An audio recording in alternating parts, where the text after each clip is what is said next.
Hey guys, welcome to the video. Today I'm doing the DSW Network Women's History Month special, and it is going to be the DSW women's roster reveal. Now, just as a word of warning, there is going to be a fair bit of tangential waffling and so on in this video, but as Ric Flair would say if he was familiar with my channel, I would expect nothing less. So I was going to do an NW opening like I normally would for most specials, but I would have had to do it. I was planning on doing it right at the end of the month, and I would have, and basically it's now the 30th.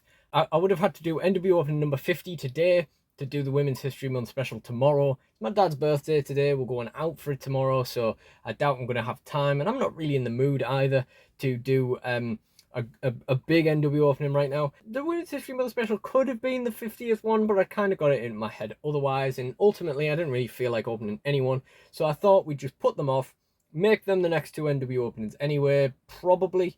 And I thought a women's roster reveal was a good idea for this, because quite honestly, you haven't seen an awful lot of it. There's been a couple of matches here and there. Obviously, you've had the NW openings where you can infer who's going to end up getting used. But ultimately, I filmed one full animated match at Winter Warfare and then tried to write the women's division out. And then accidentally started picking up loads of people I wanted to use, and then wrote out Lana, which was my excuse to write the women's division out. And the simple reason why I decided to do that was because that one match I fully animated was painful. So all women's matches are probably going to be pick-fed, unless otherwise stated. But yeah, so let's get into it and start right at the very top. Now, first of all, of course, we have the currently on suspension women's general manager, Lana, with what we are only referring to as the Kozlov. Yeah, just lean there, love. Just lean there. With what we are currently calling the Kozlov controversy, all of the Russians have been written out of DSW, and definitely not because of the war in the Ukraine. And Lana was basically, the idea was basically that the regime were going to force Beth Phoenix to give Lana the women's championship, and then she was going to refuse to defend it, giving me an excuse not to animate women's figures and blaming it on the mad Russians who are supposed to be in charge of the company. And so ultimately, Lana is not currently around, but I'm currently debating whether or not I can just sort of move on from the whole suspension thing, but we'll see what happens. So one of the very first moves that was made in the hiatus of the DSW and the whole Fix the World saga, which is coming soon, was the reinstatement of Beth Phoenix as the women's champion. However, as I mentioned before, the one match that I filmed with this figure, let's get that focused in, the one match that I filmed with this figure was pretty painful. And because of this, I have attempted to endeavour to find a less stiff Beth Phoenix figure. And in that instance, we are going with this one. Now, I kind of hate the head scan on this one, but I guess we can head swap it. And I kind of hate the skirt too, but I guess it is part of the look. I definitely prefer this figure in terms of how it looks, but it's very stiff in terms of joints and stuff. So, you know, that just didn't make my life any easier. Little bit of trivia for you. This Beth Phoenix was either the first or the second Mattel figure I ever bought. The other one is a basic Drew McIntyre. I have no idea which I got first. I just know that they were the first two Mattel figures I got, and they were the only ones I had for a very long time. So we'll have a look at the woman that was in that was the other half of the fully animated match, which was Bayley, who at the time was meant to be getting her call up from DSW Developmental. But like I say, it was a little bit of a painful one. I think she has lost to Mickie James in one of the pick-fed matches. And now that I look at it, is that just glare? Yeah, it's just glare. Thought a ponytail might be breaking off there. Now, I did also pick up, it's one of my few American imports actually. I did also pick up the heel Bayley figure, the original yellow one. I kind of wish I'd picked up the blue one when it was in Smith's for a tenner, but I did already have this one at the time.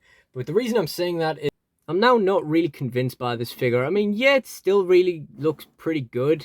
And the head, you know, probably looks better in person than it does on photos, which is probably what put me off a little bit in the end. But ultimately, I was thinking, do I really need two Baileys? And is Bayley ever going to be a heel in DSW? Probably not. I mean, I guess she does have a menacing expression, but I guess there's no reason why you couldn't just use that as a face Bayley, I suppose. It is a really nice figure, you know, maybe I will hold on to it, you know. we'll see what happens with that one. I think that's just because, you know, I've been thinking a lot about downsizing and how many NW openings we need to do, and so on and so forth. Next up, we have some ladies that are going to be turning up in the near future who have already had their NW openings. So we have China. Now, China, as a big Attitude Era guy, China has always been someone I've wanted to see in DSW, and it's nice that we finally got her. But what's even nicer is that because of the sheer size of China, this figure is actually like much nicer to pose and stuff. I'm not really sure where those red blotches on her stomach have come from, but she has much stronger feet and arms and stuff in general.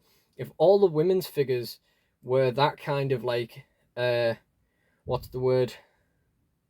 Thickness, I guess. There would be, if all the women's figures were as sturdy as China, they'd be a lot easier to use. And unfortunately, there were only so many. Now, I think that was another concern I had with Bailey, was that I'd got this because for some reason I'd convinced myself that at some stage they'd made women's shoes on these figures bigger. That is not true. But yeah, I don't know how I convinced myself that, but yeah. Next up, we have someone that didn't get an NW opening, just a male opening. And to be honest, I'm a little bit unsure of this figure. I really like the pink, it really pops, but it's Melina. I'm not a massive fan of her, never have been. All of the tanking and quality of NWA definitely didn't help her because they did a lot of dumb stuff with her, I feel. And yeah, I'm not really sure about how much she's going to appear. And same goes for this figure, which I would love to use. And I love the posing on it. And it's a TNA Velvet Sky. Now, I love Velvet Sky, and I actually love the way that this figure poses and everything. I think it looks fantastic. But my main issue with it is just the joints are so loose because it's a Jax. It's Deluxe Aggression. The legs, she can barely stand up. She can definitely barely hold a position. I'd probably need to get one boxed, which I definitely should have done years ago when there were 13 pounds in my Forbidden Planet. But, you know, mistakes are mistakes. And all we can do is learn from them. So next up, we'll go into the loose figures that I'm not too sure about. So first of all, we've got the Green Goddess Tori here. Now, I've always planned to use her as a manager for either Kane or X-Pac. But at this stage, you know, I'm not even convinced I'm going to use X-Pac.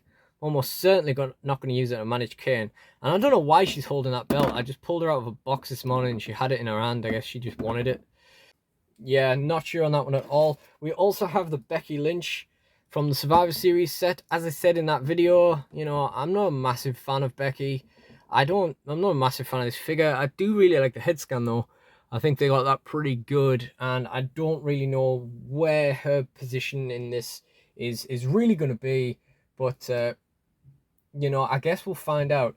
And one person we missed out there from the, you know, the people that are definitely going to feature is Mickie James. She's appeared in a couple of videos now. Her joints aren't any less problematic than everyone else, but you know, it's with these ladies at the back, we're just gonna have to persevere and try and make it happen. In fact, actually, there's two of them. I knew I shouldn't have left these on my shelf. The other one that definitely will not be denied, another Attitude Era lady that I've wanted in the Fed for a very long time, Trish Stratus. You know, I think it's a great figure. I think she's brilliant, and I've always wanted to use her in the Fed, and she'll definitely be getting quite a lot of use along the way. Trish, Mickie James, Velvet Sky, China, Beth Phoenix, Bailey, they're more or less my favourite women's wrestlers of all time, I would say. Everyone else here we're a little bit unsure about. And we do have one more Lucy that I'm a little bit unsure about. Why can none of these figures stand up? And I'll just get her from right at the back of my shelves. Right, well, her pirate hat has fallen off, as now has her telescope. But the last one I'm a little bit unsure about is Kairi Sane. I quite like Kairi. I love the pirate gimmick, and I think that, you know, it's a really, really cool figure. But ultimately, I also feel like, you know, there is a little bit of money behind it, and I do need to think about downsizing. I'm not, you know, massively knowledgeable on Kairi, but, you know, I've kept her around this long because I'm not sure. But, you know, again, we'll just have to see what happens. But, again, one of my favourite women's figures of all time. It's just such a toyetic look, isn't it? And we'll get into the boxed figures, the ones that are waiting to be NW opened. So first of all, the only box figure that I'm really unsure about is Dakota Kai. This was gonna be one of those ones where I was using it for the sake of it. She was basically gonna be filling out the women's roster when that was gonna be much smaller last year, when I sort of had like the China and the Trish and the Bailey and so on, but didn't have a lot of the other ladies who were about to get into. And obviously we picked her up for the Jimmy Hart part when she was cheap. But now, if I'm completely honest, I'm 100% debating selling the entire wave. So it's quite possible that I won't own this figure for very long anymore, and any longer anyway. But we'll see what happens. She was definitely just going to be a placeholder. You know, I think she's kind of cool, but I just don't know much about her at all. Next up, I should be more unsure of this figure, but you know, it's Hikaru Shida. I do like Shida. I don't know a lot about her. I should be more like unsure of this one, and I almost certainly should sell it because I really don't know much about her. But I picked this up. I went to Smith's and said if they still had any Shida, I'd pick it up for 15. And then when I got there, they actually had 2 left for 10. So I definitely took her with me. Yeah, I should be more unsure of that one, but I'm pretty happy with that. We've got another AEW women's figure, which is Nyla Rose. Now, again, I tried to get this as cheap as I could. I got this for £11, I think, in the end. I really just like Nyla because of Ethan Page's toy hunts, which is a dangerous trend for my channel, is me picking up people just because I like them on Ethan Page's toy hunts. But, you know, it is what it is. And rounding off the AEW figures, the woman who would have been opened for the Women's History Month special, Thunder Rosa. And my absolute favourite modern women's wrestler, apart from Bailey, I guess. You know, I just love Thunder Rosa. It dates back to the NWA days. I'm so glad she went to AEW to get a figure made. I was kind of hoping that would happen. And that's it. That's all 3 of the AEW women that are going to appear in the DSW roster. So just rounding off now with the one boxed basic we have here, and that is Chelsea Green. I'm probably going to do like a major family storyline with them at some stage. I do think I unfortunately got on with the hairpiece is a little bit far back, but you know, it is what it is. I got this online, so I didn't really have any control over that. But yeah, you know, it's really cool to have Chelsea Green at the end of the day.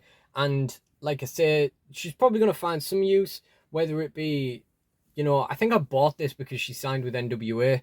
So whether it be with like an NWA women's division, or whether it be as just a valet with the major players or something. I mean, I don't know how much use these hands are going to be. They're just both flat tag hands. So that's not great. But yeah, you know, it's nice to have Chelsea. And the final figure we have here is someone that I like, but I always would have picked up their figure cheap. I wouldn't really care which one it was. And that being said, this is a really nice figure. This is Series 87 Asuka. Now, again, on a toy hunt, when I went to pick up all the Dakota Kai series, I believe, I actually found her for £7 and, you know, picked her up. I didn't realise the clearance table was full of her. I only saw one initially, so I just took the one that was there. This is a really nice Asuka, and for £7, I'm definitely not complaining with it being my Asuka.